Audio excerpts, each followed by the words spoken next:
وہ D G Khan کا ضلع ہے. میاں والی سے بھی پیچھے ہیں وہ. مسئلے ان کے میاں والی کے لوگوں کی طرح کے ہیں. وہاں بھی پانی کا بہت بڑا مسئلہ ہے. ادھر بھی ان کی بچیوں کے لیے تعلیم نہیں ہے. ادھر بھی وہ اگر انہیں کوئی کام، کوئی بھی تھوڑی سی صاحب حیثیت بن جاتا ہے تو اس کو بچوں کو اسلام آباد یا لاہور لے جانا پڑتا ہے تعلیم کے لیے. بالکل ادھر جو آج میاں والی ہماری ضلع کے اندر مسئلے ہیں وہی ڈی جی خان میں ہے، وہی بکھر میں ہے، وہی تونسا میں ہے، وہی ڈی آئی خان میں ہے. تو قوم تو ایسے ترقی نہیں کرتی کہ ایک شہر کے اوپر آپ سارا پیسہ خرچ کریں یا 2-3 شہروں میں وہ آگے چلے جائیں اور باقی لوگ پیچھے چلے جائیں. کوئی قوم ایسے ترقی نہیں کرتی. ہم جب مدینہ کی ریاست کی بات کرتے ہیں، جو میں پہلے دن سے جب سے اقتدار ملا ہے میں لوگوں کو کہہ رہا ہوں کہ ہمارا ایک ماڈل ہے. نبی صلی اللہ علیہ وسلم دنیا کے عظیم لیڈر نے جو مدینہ کی ریاست بنائی تھی اس کے کئی اصول بنائے تھے انہوں نے. ایک اصول یہ تھا کہ قانون کے سامنے سب ایک برابر. یہ نہیں کہ کوئی لاکھوں کی چوری کرے تو وہ جیلوں میں، اور جو اربوں کی چوری کر کے لندن چلا جائے تو وہ کہے جی میں تو قانون کے اوپر ہوں، مجھے تو پوچھو ہی نہ. نبی صلی اللہ علیہ وسلم نے کہا تھا کہ میری بیٹی بھی اگر قانون توڑے گی اس کو سزا دی جائے گی. اس کو کہتے ہیں قانون کی بالادستی. میاں والی میں مجھے یاد ہے یہاں بڑے بڑے طاقتور لوگ تھے، وہ ظلم کیا کرتے تھے، کیسز کر دیتے تھے غریبوں پہ. کمزور بیچارے جیلوں میں پھنسے ہوتے تھے. جو مجھے درخواستیں کیا آتی تھی کہ عام آدمی کی جرت نہیں ہوتی تھی طاقتور کے سامنے کھڑا ہونا. کسی کے اوپر بندوق رکھوا کے جیل میں ڈلوا دیا، تھانے میں ڈلوا دیا. کسی کو مار پڑوائی گی اس کے اوپر وہ منشیات رکھ دیں. تو بیچارے کمزور لوگ یہاں ڈرتے تھے. تو مجھے یاد ہے میں جب یہاں سیاست شروع کی تو سارے مجھے کہتے تھے کہ یہ جو بڑے بڑے دھڑے ہیں آپ ان کو کیسے شکست دیں گے. یہ صرف یہی نہیں کہ تھانے کے اوپر ان کا کنٹرول تھا، یہ بڑے بڑے طاقتور گنڈوں کو کنٹرول کرتے تھے جن سے لوگوں کو مارے پڑواتے تھے. تو قانون کی بالادستی کا مطلب یہ ہے کہ ہم نے کمزور کو اوپر اٹھانا ہے اور کوئی بھی طاقتور اس کے اوپر ظلم نہ کر سکے.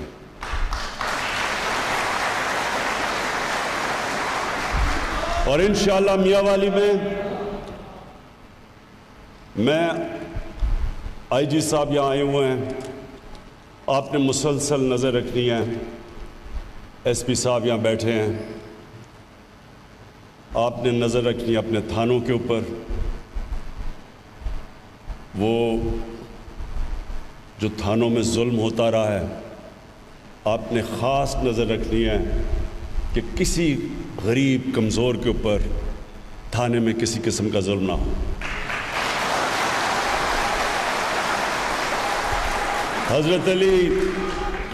حضرت علی رضی اللہ تعالیٰ کا قول ہمیں کبھی نہیں بھولنا چاہیے. انہوں نے کہا کفر کا نظام چل جائے گا لیکن ظلم اور نا انصافی کا نظام اس لیے نہیں چل سکتا کہ اللہ کی برکتیں نہیں آتی اس معاشرے میں جدھر ظلم ہو. یہ جو جن کو ہم کافر کہتے ہیں وہ کیوں وہاں خوشحال ہیں؟ میں ان ملکوں میں گیا ہوں، اسکینڈینیویا، ڈینمارک، سویڈن، ناروے. آپ وہاں جا کے دیکھیں آپ کو نظر آئے گا انسانیت کا اور انصاف کا نظام. ان دو چیزوں کے اوپر انسانیت اور انصاف کی بنیاد تھی جس پہ مدینہ کی ریاست کھڑی ہوئی تھی. تو ہم نے انشاءاللہ اس ضلع سے شروع کرنا ہے کیونکہ اصل میں دیہاتوں میں سب سے زیادہ مسئلہ ہے لوگوں کو. یہ جو تھانے کچہری کی سیاستی، یہ کیا تھی تھانے کچہری اور پٹواری کی سیاست؟ کہ ان سرکار کے لوگوں کے ذریعے لوگوں کے اوپر ایک خوف طاری کیا جائے تاکہ وہ ووٹ دیں انہی بڑے بڑے لوگوں کو. میں یہ چاہتا ہوں آپ آزاد ہوں، ایک آزاد قوم بنے, کسی کا آپ کو خوف نہ ہو, جو جرم کرے اس کو سزا ملے, چاہے وہ طاقتور ہو چاہے وہ کمزور ہو, اور جو محنت کرے اس کو اس محنت کا پھل ملے. ہمارا انشاءاللہ یہ جو کوشش ہے پوری اس پاکستان کے لیے, لیکن یہ کمزور علاقے جس میں میاں والی اور ڈی جی خان جو چیف منسٹر کا ضلع ہے جو پیچھے رہ چکے ہیں, سب سے پیچھے رہ گئے ہیں, اس کے آگے اور بھی یہ جو راجن پور وہ بھی پیچھے رہ گیا ہے, وہاں بھی برا حال ہے. میری ساری کوشش یہ ہے کہ ہم پہلے کو ان علاقوں کو اوپر اٹھائیں, ان کی مدد کریں, ان کے اسکول ٹھیک کریں, وہاں ہسپتال ٹھیک کریں. اب مسئلہ یہ ہے ڈاکٹر نہیں آتے یہاں, اب وہاں سے کہیں جی ڈاکٹر میاں والی میں ہسپتالوں میں چاہیے, وہ آتے نہیں ہیں. اب میں نے ان کو کہا ہم نے نیا ایک سسٹم بنانا ہے کہ یہاں کے ہسپتال خود اشتہارات دے کے اپنے ڈاکٹرز کو بھرتی کریں, بجائے یہ کہ وہ انتظار کریں کہ پنجاب سے آئیں گے. جس طرح یہاں یہ سارا اوپر خٹک بیلٹ پہ بچیوں کے اسکول میں ٹیچرز ہی نہیں تھی, لیکن دوسری طرف کرک میں سارے اسکولوں میں ٹیچرز تھی, تو کیوں نہیں یہاں سے ادھر کرک سے ٹیچرز لے لیں. لیکن سسٹم ایسے بنا ہوا تھا کہ نہیں جی وہ لاہور سے فیصلہ ہونا ہے کہ ٹیچر آئے گی یا نہیں آئے گی. تو ایک نیا نظام لے کے آئیں گے تاکہ ایسے علاقوں کے اندر ہمارے اسکولوں میں ٹیچرز بھی ہوں, ہسپتالوں میں ڈاکٹرز بھی ہوں, اور ہماری جو پولیس ہو وہ کمزور کی حفاظت کرے. پانی کا یہ شروعات ہے انشاءاللہ سارے علاقے کے اندر. یہ پانی کے اوپر ہم نے سب سے زیادہ زور دینا ہے, اس لیے کہ وہ بنیادی ضروریات ہیں لوگوں کی. اس کے بعد یہ جو کیڈٹ کالج بنا ہے اس کو ہم نے اب, یہ ببلی خان کہہ رہے تھے کہ اس کو اپ گریڈ کریں, اس کو پوری ہم اس کو فنڈنگ کریں گے, اس لیے کہ میں چاہتا ہوں کہ سارے علاقے کے لوگوں کے لیے کوالٹی ایجوکیشن ملے. کیونکہ جب آپ کو اسکول, آپ کو پتہ ہوگا کہ یہ جب اس کے بعد میں جا رہا ہوں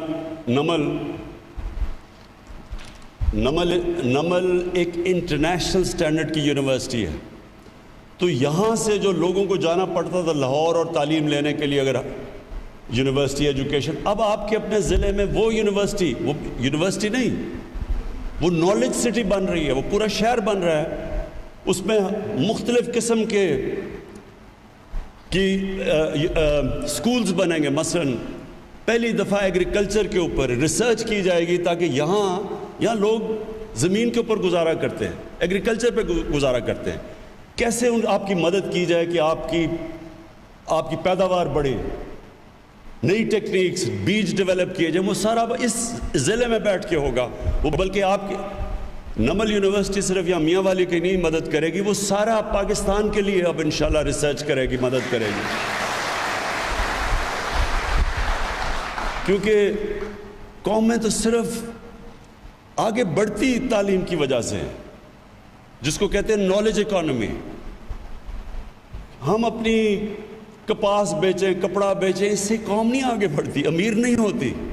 امیر ہوتی ہے جب آپ لوگوں کے اوپر انویسٹ کرتے ہیں, نالج اکانومی جیسے کہتے ہیں, لوگوں کو اعلیٰ تعلیم دیتے ہیں, ریسرچ کرتے ہیں, اس سے قوم اوپر جاتی ہے.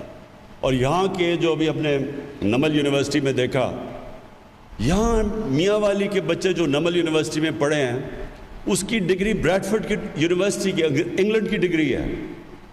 یہاں سے بیٹھ کے بچوں نے فرسٹ ڈویژن لی ہیں بریڈفورڈ یونیورسٹی کی. سوچیے کتنا ٹیلنٹ ہے, اللہ نے کتنی صلاحیت دی ہے.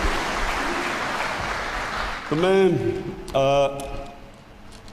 آپ سے آخر میں یہ بات کہنا چاہتا ہوں کہ آپ نے, میاں والی کے لوگوں نے, جب کوئی بھی میرے ساتھ نہیں تھا تو میاں والی کے لوگ میرے ساتھ تھے. جب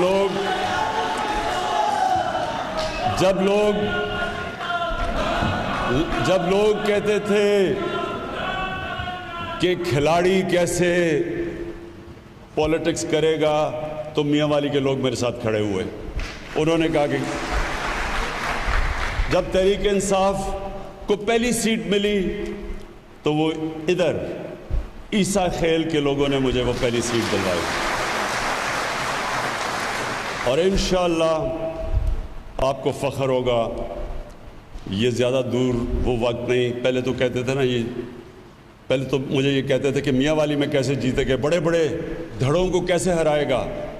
پھر میاں والی سے پہلی سیٹ ملی, پھر سارے مذاق اڑاتے تھے کہ جی یہ کیسے یہ پرانی 2 پارٹیز ہیں, ان کو کیسے ہرائے گا.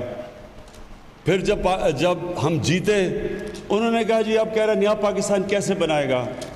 یہ سب کچھ انشاءاللہ تھوڑا سا آپ نے صبر کرنا ہے. آپ کے سامنے یہ وہ پاکستان بنے گا جو دنیا کے اندر ایک طاقتور ملک بنے گا انشاءاللہ.